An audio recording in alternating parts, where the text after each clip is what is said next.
그곳에는 낮에 부채를 들고 있던 혼혈 소녀가 조그만 유방을 드러낸 발가벗은 몸으로 침대에 누워 있었다.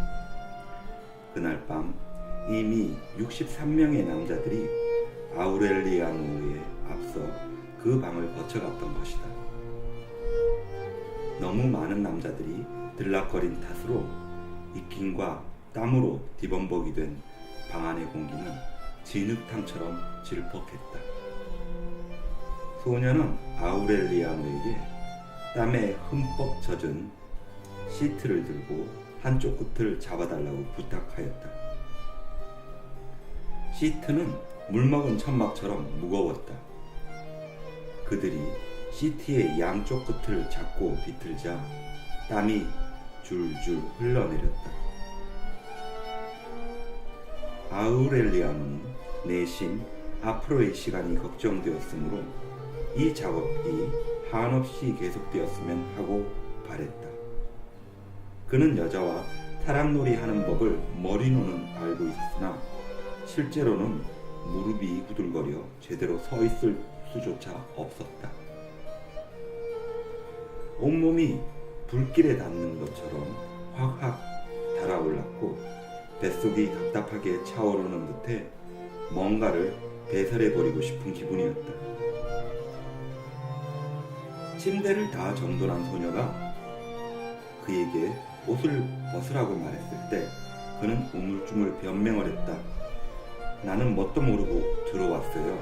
밖에 있는 여자가 돈을 내고 들어가라고 하기에.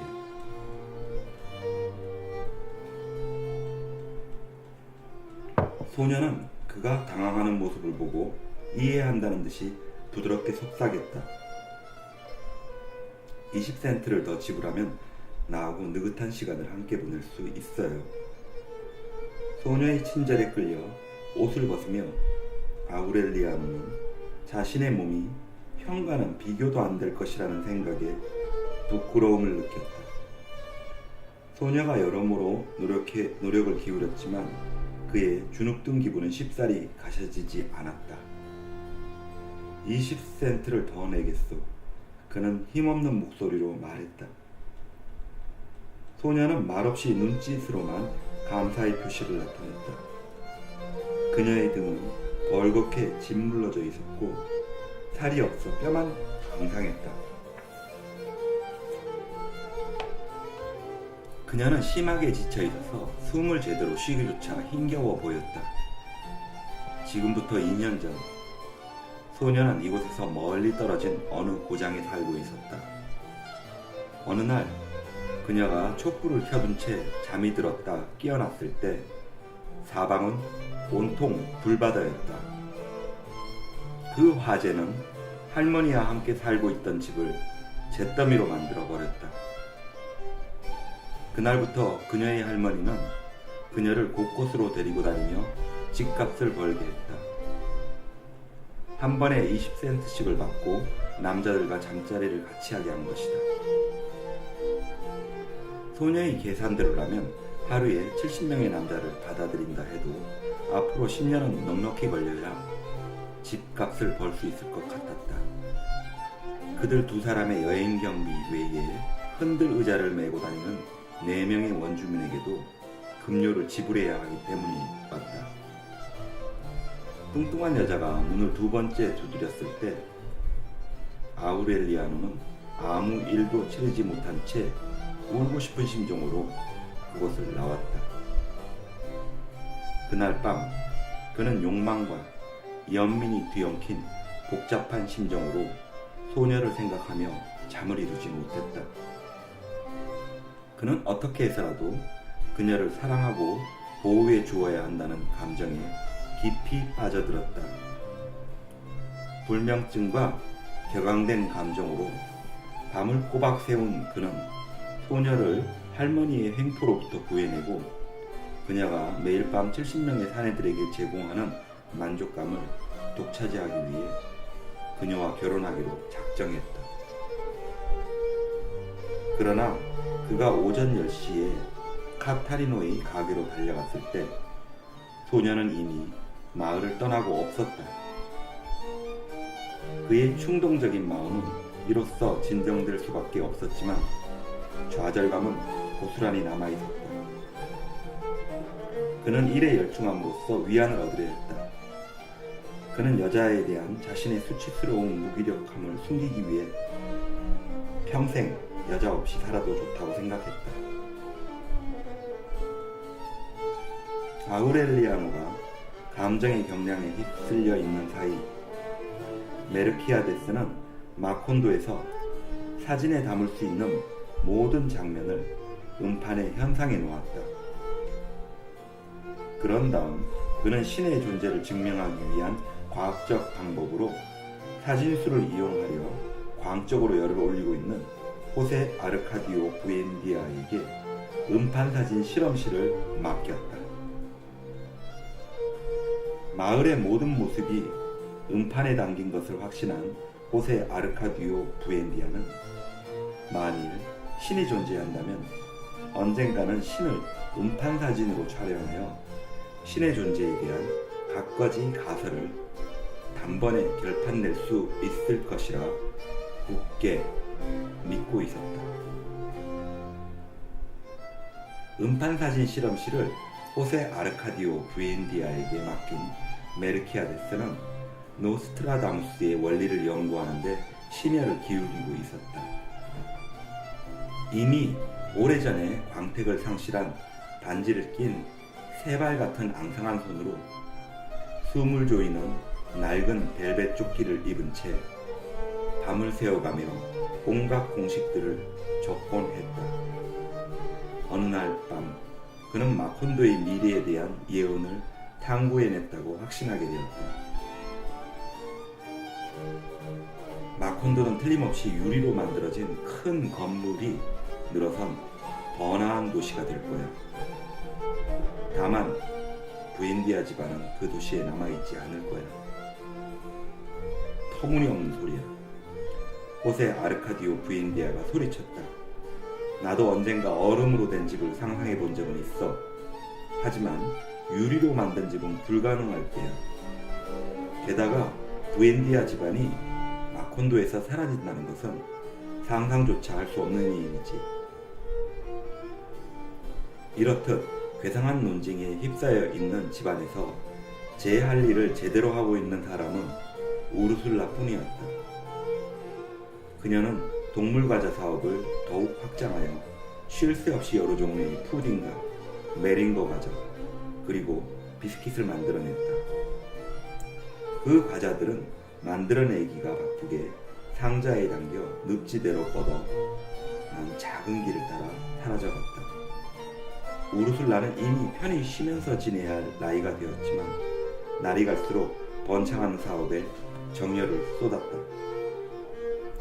일에 몰두하느라 시간 가는 줄도 모르던 그녀는 어느 날 비지타시온이 밀가루 반죽에 설탕물을 섞고 있는 사이 잠깐 숨을 돌리려 창밖을 내다보다가 마당에 있는 웬 낯선 소녀 2명을 보았다. 우르술라는 석양에 수울을 놓은 듯한 두 소녀를 얼른 알아보지 못했다. 한참 만에 그들이 누구인가를 깨닫게 되었는데 그들은 다름 아닌 레베카와 아마란타였다. 3년 동안이나 고집스럽게 할머니를 위한 상복을 입어왔던 그녀들은 어느덧 화사한 빛깔의 옷을 입고 있어 딴 사람이 된 것처럼 신선해 보였다. 예상했던 것과는 달리 레베카가 아마란타보다 더 아름다웠다. 레베카는 혈색이 고운 피부에 잔잔해 보이는 큰 눈을 하고서 보이지 않는 실로 술을 놓고 있는 듯한 갸름한 손을 갖고 있었다. 그녀보다 나이가 어린 아마란타는 외모는 조금 못 미쳤지만 돌아가신 할머니를 닮아 깔끔하고 귀한 기품을 지니고 있었다. 그녀들과 비교해보면 아르카디오는 아버지의 골격을 닮아 몸은 건강했지만 아직 어린애 티를 못 벗고 있는 것 같았다. 그는 아우렐리오네에게 은세공 기술과 함께 읽고 쓰기를 배우고 있었다. 우르슬라는 문득 집안이 사람들로 꽉 찬 느낌을 받으며 이제 자식들이 결혼을 하여 가정을 꾸릴 때가 되었다고 생각했다. 그녀는 그동안 밤낮 없이 일해 모은 돈을 털어 집을 증축하는 공사를 벌였다. 손님을 맞을 넓고 깨끗한 응접실과 가족들이 평소 편안하게 사용할 수 있는 시원한 방, 가족 모두와 손님들이 함께 사용할 수 있는 12인용 식탁을 구비한 식당, 마당 쪽으로 창문을 낸 9개의 침실, 베고니아와 양치류 화분이 쭉 늘어놓을 수 있는 발코니와 한낮의 햇살을 막아주는 장미 넝쿨로 단장된 정원을 만들었다. 부엌도 넓혀 2개의 오븐을 들여놓았으며 필라르 테르네라가 호세 아르카디오의 미래를 점쳤던 곡식 창고를 헐어내고 대신 그 자리에 집안의 양식을 떨어지지 않게 할 2배나 큰 창고를 세웠다. 마당의 밤나무 곁에는 남녀가 각각 나누어 사용할 수 있는 화장실을 지었고 뒷뜰에는 마구간과 울타리를 친 젖소우리와 철망을 두른 닭장, 그리고 야생의 새들이 자유롭게 드나들며 살 수 있는 사방이 트인 새장도 마련했다. 그녀는 일에 대한 남편의 정열적인 헌신을 모방이라도 하려는 듯이 수십 명의 목수와 석수장이를 불러 조명과 난방장치를 배치해가며 마음껏 터를 넓혀 집을 지어 나갔다. 이 때문에 마을에 정착할 당시 처음 지었던 예전의 집에는 공사를 위한 재료와 도구들이 가득했으며 땀에 젖은 인부들로 북적거렸다. 이렇듯 북새통을 이루는 사이 마콘도에서 뿐만 아니라 늪지대 어느 곳에서도 찾아볼 수 없는 가장 크고 아늑하고 살기 좋은 집은 소문없이 완성되어 가고 있었다. 집안이 이처럼 혼잡한데도 불구하고 신의 존재 찾기에 몰두하고 있던 호세 아르카디오 부엔디아는 아무것도 모르고 있었다. 우르슬라가 집을 무슨 빛깔로 칠해야 할 것인가의 고민을 나누기 위해 그를 불러냈을 때는 이미 공사가 거의 끝나가고 있었다. 우르슬라는 그에게 건물의 앞쪽을 애초 의도한 흰 빛깔 대신 파란색으로 칠하라는 지시를 내린 관청의 통지서를 보여주었다. 호세 아르카디오 부엔디아는 무슨 영문인지 모른 채 통지서에 적힌 사인을 유심히 들여다보았다. 이 사람이 도대체 누구지? 그가 물었다. 정부에서 임명한 시장이라더군요. 우르슬라가 기분 나쁜 듯이 대답했다. 시장인 돈 아폴리나르 모스코테는 소리 소문도 없이 마콘도에 부임해 왔다. 그는 장신구와 마코야자를 교환하러 왔던 아랍 상인들이 지은 야곱 호텔에 하룻밤을 묵은 다음 이튿날 부엔디아의 집에서 2블럭 떨어진 곳에 거리 쪽으로 문이 나 있는 작은 방을 새내어 숙소를 옮겼다. 그는 야곱에서 산 책상과 의자를 들여놓고 직접 가지고 온 쿠키를 벽에다 걸고 문에는 시장실이라는 간판을 내걸었다. 그가 시장으로 부임해 마콘도에 처음 내린 조치는 조국의 독립기념일을 축하하기 위해 모든 가옥을 파란색으로 칠하는 것이었다. 호세 아르카디오 부엔디아가 명령서를 들고 찾아갔을 때 시장은 사무실에 걸어놓은 그물 침대에서 낮잠을 자고 있었다. 당신이 이 명령서를 보냈소? 호세 아르카디오가 퉁명스레 묻자 붉은 혈색에 침착해 보이는 돈 아폴리나르 모스코테가 고개를 끄덕였다. 당신이 무슨 권리로 이따위 명령을 내릴 수 있단 말이오? 호세 아르카디오 부엔디아가 다시 묻자 돈 아폴리나르 모스코테는 책상 서랍에서 한 장의 종이를 꺼내 그의 눈앞에 들이밀었다. 나는 이곳의 시장으로 임명되었소. 호세 아르카디오 부엔디아는 임명장에는 눈길도 주지 않고 침착성을 유지한 채 반박했다. 이 마을에는 종이 쪽지 하나로 이래라 저래라 명령을 내릴 수는 없소. 그러니 내 말을 분명히 새겨들어야 할 거요. 우리 마을에서는 무슨 일을 지시하는 시장 따위는 필요치 않소. 그는 돈 아폴리나르 모스코테에게 차분한 어조로 마을의 역사를 들려주었다.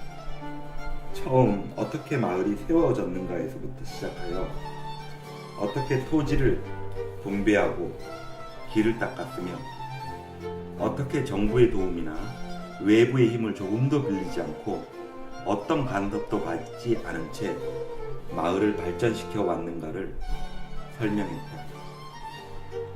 우리의 생활은 매우 평화로웠기 때문에 아직 죽은 사람이 하나도 없을 정도예요. 이 마을에는 묘지조차 없어요.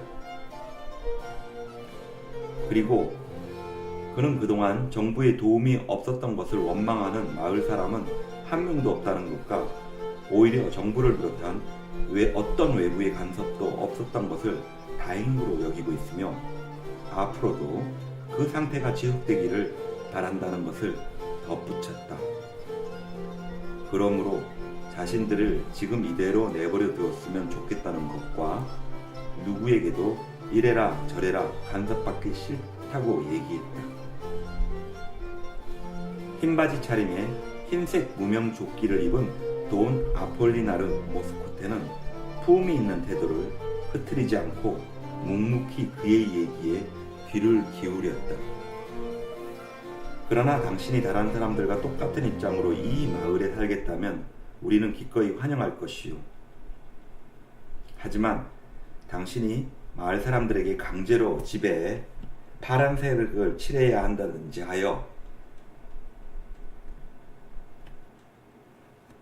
그동안의 평화를 깨뜨릴 작정이라면 즉시 당신이 가져온 잡송사니들을 꾸려 이곳을 떠나는 게 좋을 것이요. 어떤 일이 있어도 우리 집은 비둘기처럼 하얀색으로 칠할 테니까 말이요.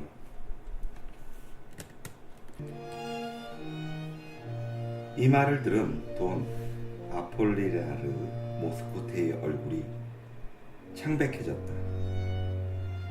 그는 한 걸음 물러나 목에 힘을 주고 기분이 상했다는 투로 말했다. 경고해 두겠는데 나는 권총을 가지고 있어.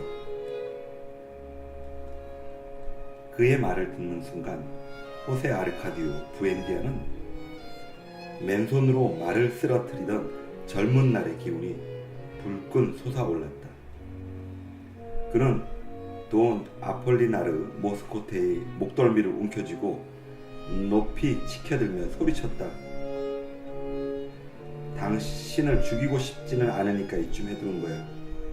살인죄를 달고 다니며 평생 당신 귀신과 마주치고 싶지는 않으니까. 그러니 어서 꺼져버려.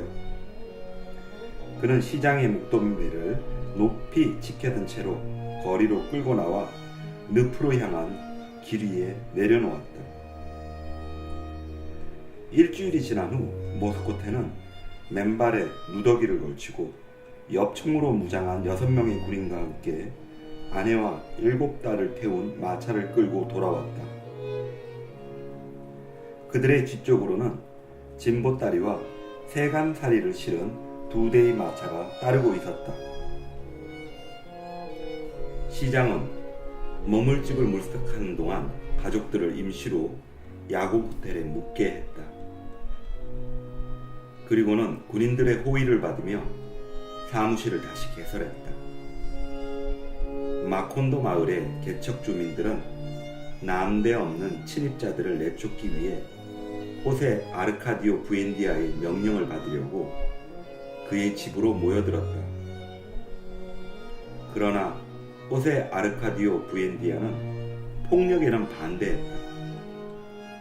가족들까지 와 있는 마당에 시장에게 폭력적으로 챙피를 준다는 것은 옳지 못한 일이라고 생각했다. 그는 가능한 한 서로 기분이 상하지 않는 방법으로 일을 처리하고 싶었다. 아우렐리아누가 아버지와 동행하기로 했다. 그는 벌써 거뭇하게 콧수염을 기르고 있었으며 나중에 전쟁터에서 그를 두드러지게 한 굵은 목소리를 지니고 있었다. 두 사람은 어떤 무기도 몸에 지니지 않은 채 경비 군인들은 거들떠 보지도 않고 곧장 시장실로 들어갔다. 돈 아폴리나르 모스코테는 침착하게 그들을 맞이했다. 그는 마침 함께 있던 두 딸을 그들에게 소개했다. 자기 어머니처럼 가무잡잡한 16살의 암파로와 흰 백합 같은 살결에 푸른 눈동자를 지닌 9살 된 레메디오스라는 예쁜 소녀였다. 소녀들은 상냥했으며 예의가 있었다. 그들은 부엔디아 부자가 안으로 들어서자 아직 인사도 나누기 전이었는데 의자부터 권했다. 그러나 부엔디아 부자는 의자에 앉지 않고 버티듯이 서 있었다. 좋소 친구들, 호세 아르카디오 부엔디아가 말했다. 당신들이 이 마을에 머물고 싶다면 그래도 좋소. 그러나 그것은 총을 들고 문을 지키는 저 산적 같은 놈들 때문이 아니라 당신의 아내와 딸들에 대한 배려라는 사실을 명심하시오.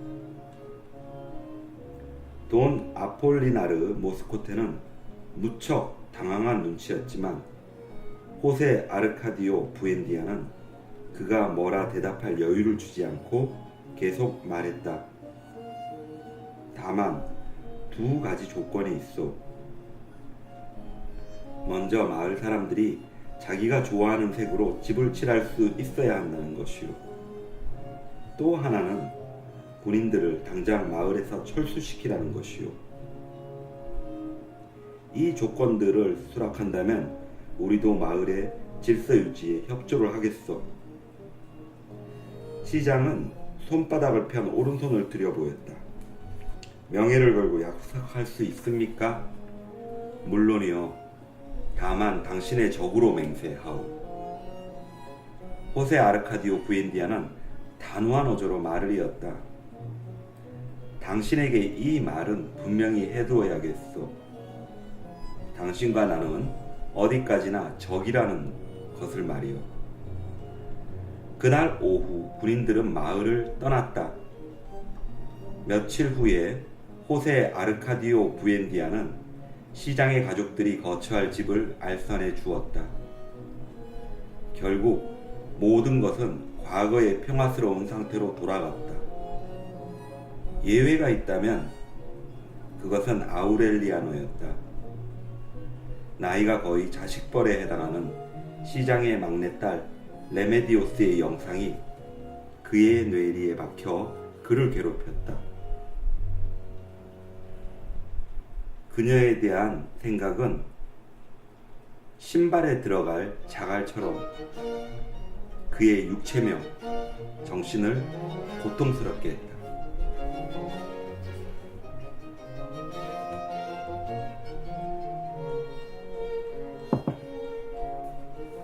비둘기처럼 하얗게 칠을 한 새집의 집들이로 댄스 파티가 열렸다. 우르슬라가 댄스 파티를 처음 떠올리게 된 것은 레베카와 아마란타가 성숙한 처녀로 자라있음을 깨달은 그날 오후였다. 집을 확장한 이번 공사의 목적 중에 하나는 장성한 딸들에게 손님을 맞을 장소를 마련해 주기 위한 것이기도 했다. 우르슬라는 집안을 화려하게 꾸미기 위하여 공사가 마무리 단계에 접어들 무렵부터 실내 장식과 가구 배치에 많은 신경을 썼다. 심지어는 마을 사람들을 깜짝 놀라게 하고 젊은이들의 환호를 불러일으킬 자동 피아노까지 주문했다.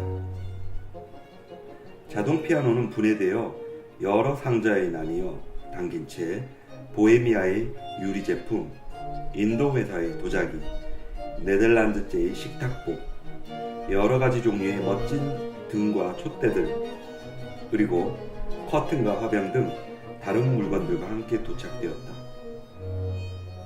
그리고 자동 피아노 판매상은 자기들이 비용을 부담하여 이탈리아 사람인 피에트로 크레스피라는 조율기사를 보내주었다. 피에트로 크레스피는 자동 피아노를 조립하여 조율한 다음 그 피아노의 연주법을 가르쳐 주었다. 또한 피아노가 자동으로 연주하게 될 6곡의 악보가 적힌 종이와 함께 댄스 음악에 맞춰 춤을 추는 방법까지 알려주었다. 피에트로 크레스피는 이제 마콘도에서는 볼 수 없었던 미남인데다가 교양을 갖춘 금발의 청년이었다. 그는 정장 차림을 좋아했으므로 숨막히는 한여름의 더위 속에서도 무늬가 있는 조끼와 검정색의 두터운 윗도리를 껴입은 채 일을 했다. 그는 이 집 식구들에게 폐를 끼치지 않을 작정으로 혼자서 말없이 일을 했다. 아우렐리아노가 은세공에 심혈을 쏟는 것만큼이나 열심히 작업하느라 몇 주일 동안 꼼짝도 않고 응접실에 틀어박혀 있었다. 어느 날 아침 그는 아무도 부르지 않은 채 문을 닫아 걸고 자신의 작업이 이루어낸 기적을 확인하기 위해 첫 곡이 울려 나오도록 키를 조작했다. 이 찬란하고 산뜻한 음악 소리에 마무리 공사가 한창이던 연장 부딪히는 소리는 이내 잠잠해졌다. 사람들은 모두 거실로 모여들었다.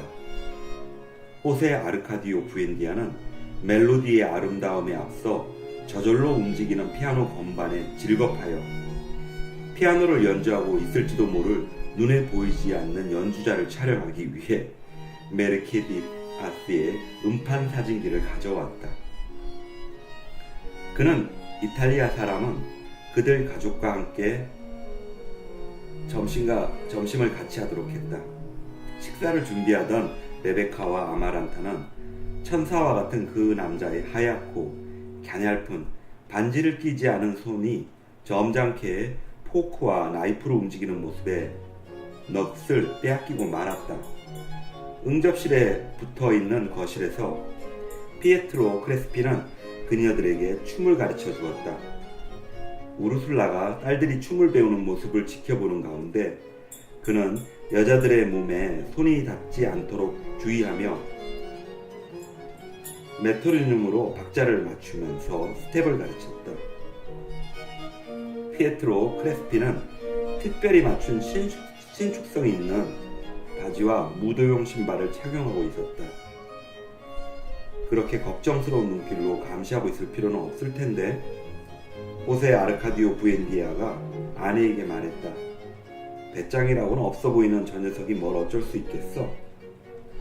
그러나 우르슬라는 댄스 교습이 끝나고 이탈리아 청년이 마콘도를 떠날 때까지 감시의 눈길을 소홀히 하지 않았다. 그날부터 파티를 위한 준비가 시작되었다.